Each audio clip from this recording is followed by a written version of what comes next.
आप सभी को प्रभु यीशु मसीह के नाम से प्रेम नमस्कार। और मैं पहले तो ये बात बोलना चाहूंगा कि जो सोनू बुआ की जो गवाही के लिए और जो उन्होंने कहा सच्चे मन से हमारे बीच में रखा, आपसे सभी से निवेदन करना चाहूंगा कि हम सब एक दूसरे के लिए प्रार्थना करें मेरे प्रिय, जो विषय हमारे बीच में आते हैं।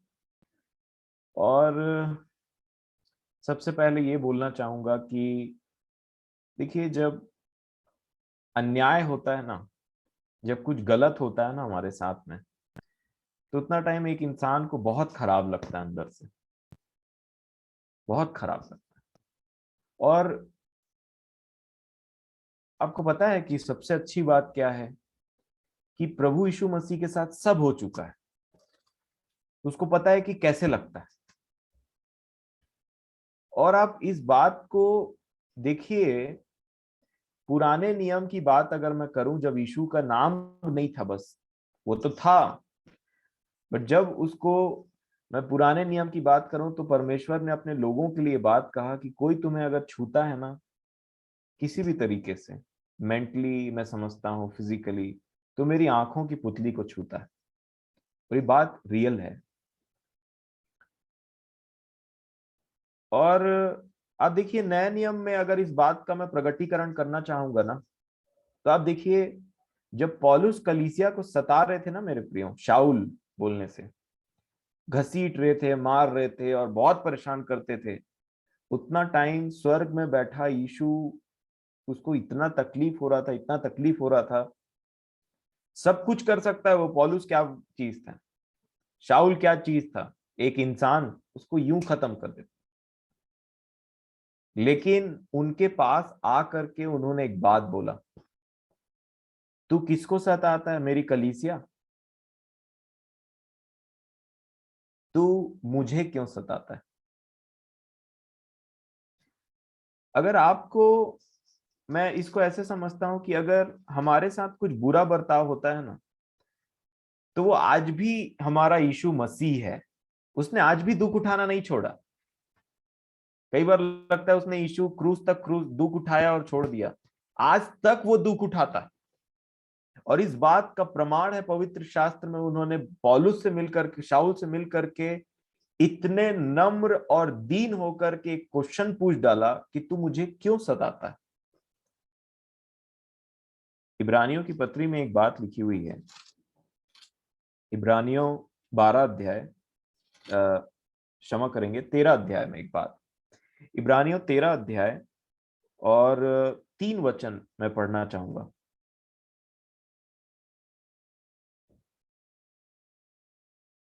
इब्रानियों की पत्री 13 अध्याय और 3 वचन लिखा है, कैदियों की ऐसी सुधि लो कि मानो उनके साथ तुम भी कैदी हो। आगे लिखा है, और जिनके साथ बुरा बर्ताव किया जाता है, जिनके साथ बुरा बर्ताव किया जाता है, उनकी भी यह समझकर सुधि लिया करो कि हमारी भी देह है, हमारी भी देह है। और यहाँ पे बाइबल हमें एक बात की शिक्षा देती है कि जिनके साथ बुरा बर्ताव किया जाता है, जो डिजर्व नहीं करते, उनकी सुधि लिया करो। मेरे प्रियो, मैं खासकर सोनू बुआ से ये बात बोलना चाहूंगा कि प्रभु ना हमें स्टेप बाय स्टेप ना और ज्यादा स्वर्गीय बनाते हैं।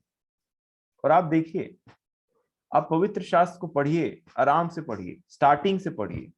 परमेश्वर ने जिन लोगों के ऊपर काम किया ना, उनको संसार में बहुत दुख हुआ।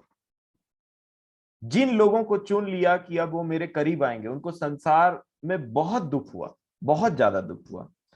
अगर आपने इब्रानियों की पत्री खोला है तो मैं आपको बोलना चाहूंगा, इसका 11 अध्याय खोलिए और उसका 35 वचन में मैं आपके सामने पढ़ना चाहूंगा। इब्रानियों 11 का 35 में लिखा है, स्त्रियों ने अपने मरे हुओं को फिर जीवित पाया, कितने तो मार खाते खाते मर गए। क्या लिखा है? कितने तो मार खाते खाते मर गए और छुटकारा ना चाहा। बोला मत दो छुटकारा, मारो, खत्म करो, नहीं चाहिए छुटकारा।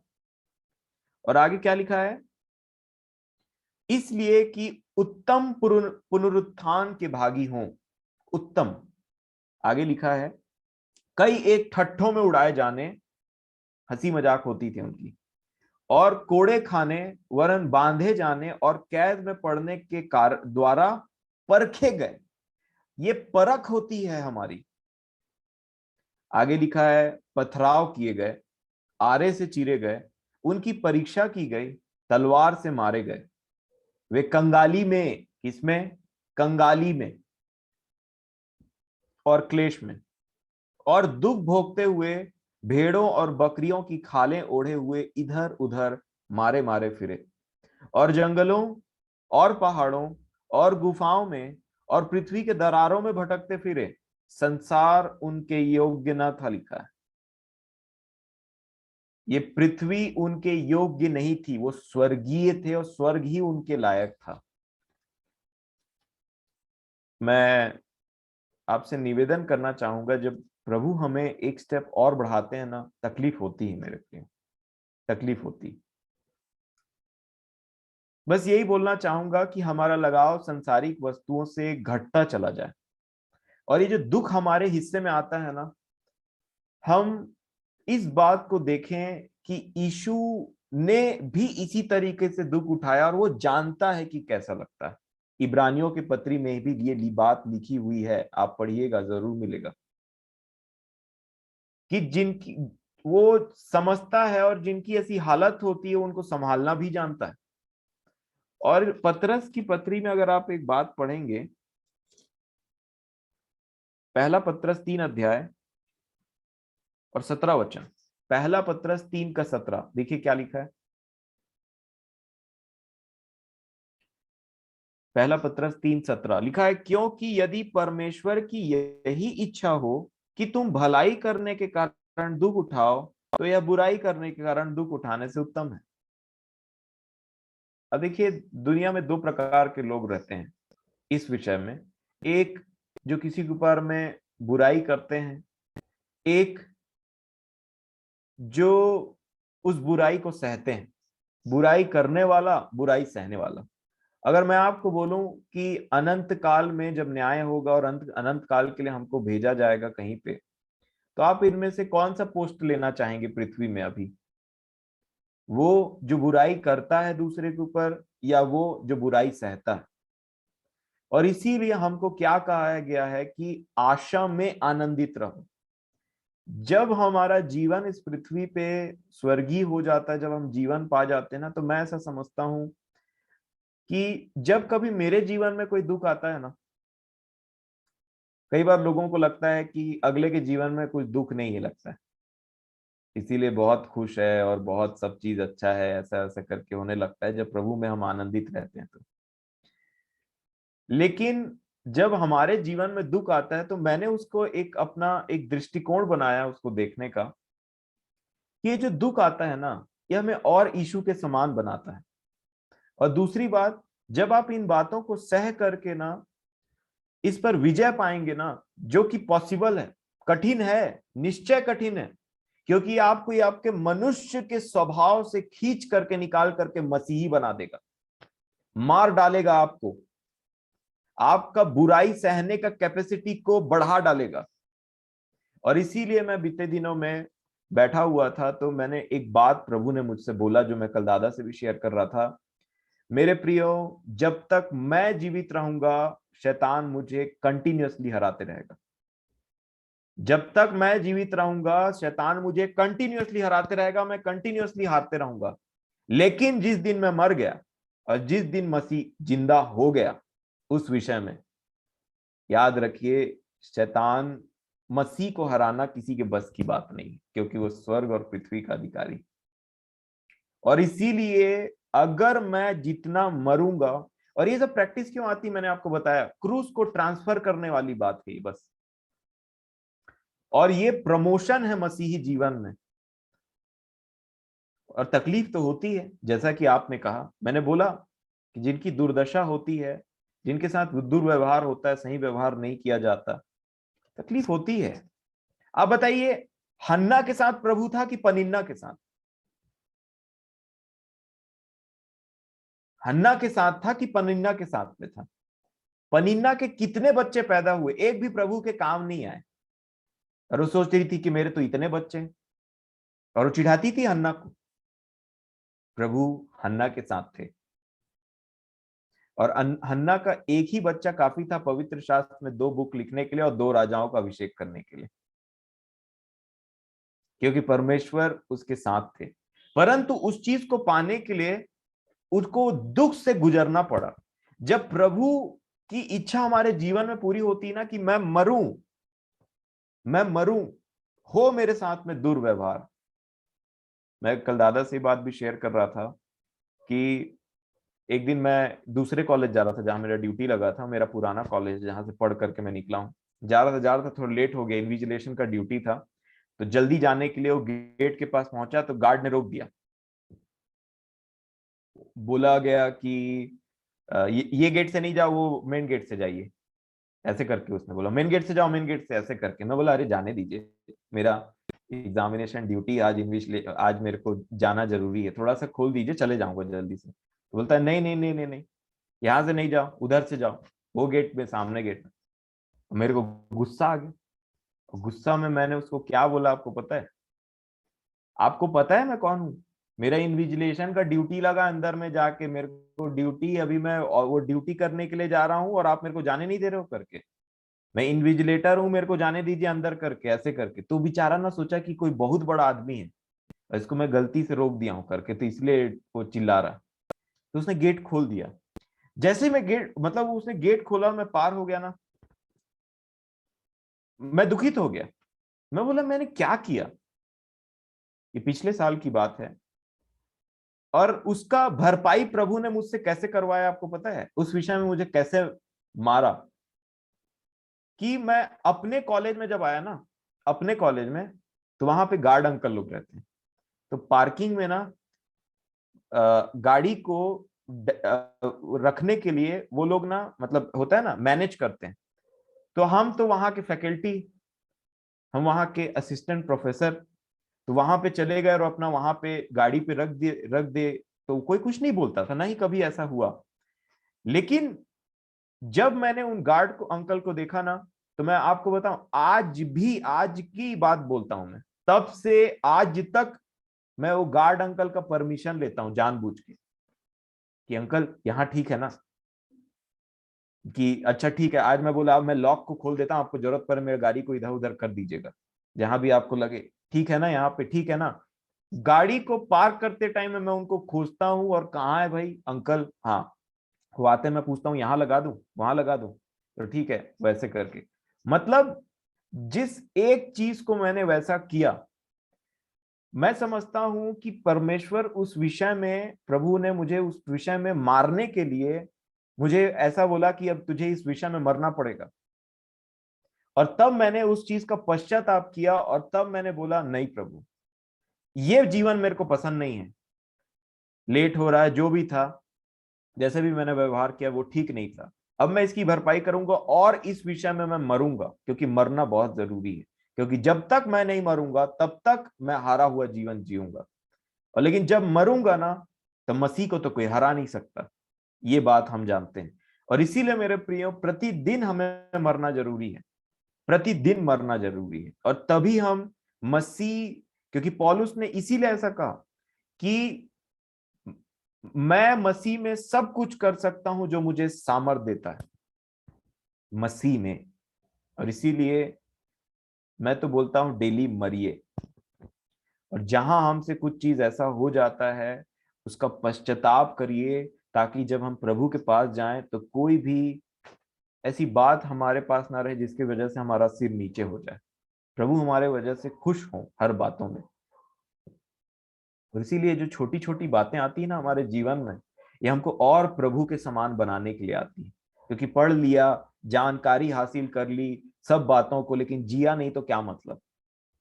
इसीलिए अपने आप को आप अलाउ करिए प्रभु को इन बातों के लिए। तकलीफ होती है, और यही तो अंतर है। परमेश्वर यीशु ने कहा धन्य है वे जो शोक करते हैं, क्योंकि वे शांति पाएंगे। हमारा प्रभु इतना प्रेमी है ना, इतना प्रेमी है और इतना दयालु और माफ करने वाला है ना, कि मैं सच में आपको बस यही बोल सकता हूं कि प्रार्थना करिए, वचन को पढ़िए। बोलने से मैं तो अब ये बोलूंगा आपको, यीशु के जीवन को देखो। ये वचन पढ़ने का मतलब होना चाहिए, यीशु के जीवन को देखिए। क्या नम्रता है, क्या दीनता है उसके पास में, और कैसा वो प्रेम करने में है हमको, कैसा निराशा में निकालने में है। और उसके प्रेम को आप एक बार समझ जाएंगे ना, तो मैं आप बताता हूं कि आप ना निराश भले अपने जीवन से हो जाएंगे, भले आप अपने जो आपने किया उससे आपका दिल दुखित होगा और आप मन फिराएंगे और उसमें चलेंगे, लेकिन आपको ये कभी डाउट नहीं होगा कि वो उससे प्रेम नहीं करता। क्योंकि उसने, चाहे पौलुस के द्वारा, चाहे खुद जब कलीसिया को चिट्ठी लिखवाया, या फिर यूहन्ना के द्वारा प्रकाशित वाक्य में, उसने एक कलीसिया को ऐसा बोला कि मानो सब चीज खत्म कर दिया, जीरो कर दिया उस कलीसिया को। और फिर क्या बोला पता है? मैं तुझसे प्रेम करता। इसमें कोई डाउट नहीं है कि प्रभु हमसे बेइम्तिहान प्रेम करते हैं, और इसमें कोई डाउट नहीं कि उसके प्रेम का कोई मेजर नहीं है। और यही बात आप अपने मन में हमेशा याद रखिएगा कि प्रभु आपसे प्रेम करते हैं। और ये बातें इसलिए, मैं तो जब आने वाले दिनों में जब भी प्रभु मुझे मौका दे, तो मैं तो हमेशा यीशु के जीवन की बात करूं, और हमेशा आपको उसके प्रेम के बारे में समझा सकूं, उसके स्वभाव के बारे में बता सकूं, जिससे आप अपने भीतरी मनुष्यत्व में सामर्थ्य पा सकें और देख सके कि हमारा प्रभु कैसा है। पौलुस, शाऊल ने जब इतने कामों को कर दिया तो यीशु को तकलीफ हो रही थी। उसने उस सब बातों को सहा, और तब जाकर के बोला कि तुम मुझे क्यों सताता है। मतलब इसका मतलब कि मुझे तकलीफ होती है, तो स्वर्ग और पृथ्वी का अधिकारी बोलता है कि मुझे तकलीफ होती है, और फिर बोलता है मैं और तू एक ही तो हैं। और इसीलिए मैं आप सभी को एनकरेज करना चाहता हूं। मैं नहीं बोलता कि ये सही है वो गलत, ये मेरा काम नहीं। मैं आपको ये बोलता हूं कि प्रभु के पीछे क्रूस उठा करके चलिए। अगर आप क्रूस उठा करके चलेंगे प्रतिदिन, और इन वचनों को अपने हृदय में लेंगे और इनकी प्रैक्टिस करेंगे क्रूस उठाने की, प्रभु आपको अपने आत्मा से सामर्थ्य दे, आपका अनुग्रह, उसका अनुग्रह आपके जीवन में हो। और यही जो मेरी ये जो बात है ना मेरे प्रियो, अगर आपने इस बात को अपने जीवन में ग्रहण कर लिया कि मुझे क्रूस उठाना है, मैं आपको बताना चाहता हूं, आप धीरे धीरे आपके जीवन से ना मरने का भय गायब हो जाएगा। ये पृथ्वी में जो डेथ का डर रहता है ना, मैंने अच्छे अच्छे लोगों को देखा है, जब मृत्यु उनके सामने आती है ना, उनका दिमाग खराब हो जाता है।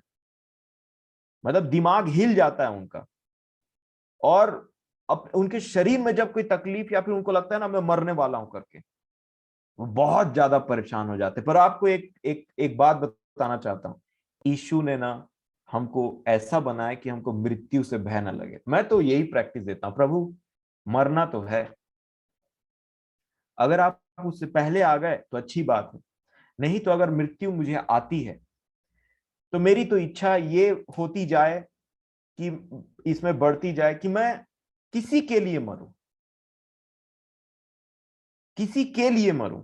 ये बीमारी उमारी से नहीं मरना मेरे को, मैं किसी के लिए मरूं, और जब मौत मेरे सामने आए ना, तो बिल्कुल डर ना हो मेरे जीवन में, और मैं भी बोल सकूं कि जीना मेरे लिए मसीह है और मरना मेरे लिए लाभ है। क्योंकि ये वचन जो है ना मेरे प्रियो, मैं आपको बताना चाहता हूं, ये कोई सचमुच में, ये कोई मजाक नहीं करता मैं। मुझे जब जीना है इसको, और जीने का मतलब है ना, इसमें ना रम जाना है बस। और तब मैं उस जीवन को देखना चाहता हूं जिसका उसने मुझे वादा किया और जो सच्ची है। इब्रानियों की पत्री 2 अध्याय, जल्दी से मैं खत्म करूंगा। इब्रानियों की पत्री 2 अध्याय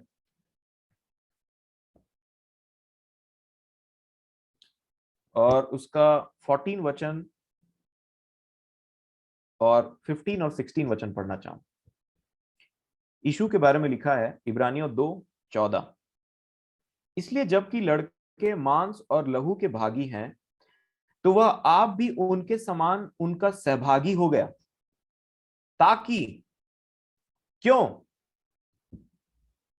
मृत्यु के द्वारा उसे, जिसे मृत्यु पर शक्ति मिली थी, अर्थात शैतान को निकम्मा कर दे। शैतान का सबसे बड़ा हथियार है मृत्यु, मृत्यु, और यीशु ने उसको निकम्मा कर दिया। और क्या लिखा है, और जितने मृत्यु के भय के मारे जीवन भर दासत्व में फंसे थे, उन्हें छुड़ा ले। और फिर लिखा है, क्योंकि वह तो स्वर्गदूतों को नहीं वरन अब्राहम के वंश को संभालता है, अर्थात मैं और आप, विश्वास के द्वारा। इसलिए मैं खास करके आप सभी को एनकरेज करना, खास करके संगीता बुआ और उनके साथ आप सभी को एनकरेज करना चाहता हूं, ये हमारा जीवन है, क्रूस से आप भाग नहीं सकते। और अगर आप ऐसा जीवन जिएंगे, आपके जीवन से मृत्यु का भय गायब हो जाएगा, आपके जीवन में प्रभु को देखने की इच्छा और होगी, और तब आप बोल सके प्रभु आप आ जाइए, यहाँ मन नहीं लगता है। और तब जब आप उसके साथ स्वर्ग में होंगे, आपको इन दुख उठाने के विषय में, जो आपने यीशु को स्मरण करके दुख उठाया ना, मैं आपको बताना चाहता हूं, आपको अपने इस संसार में जिए हुए जीवन का रिग्रेट नहीं होगा कि मैंने इसे क्यों जिया। क्योंकि नरक में क्या है, रिग्रेट है, एकदम से पछतावा है, मैंने ऐसा क्यों किया, मैंने ऐसा क्यों नहीं किया।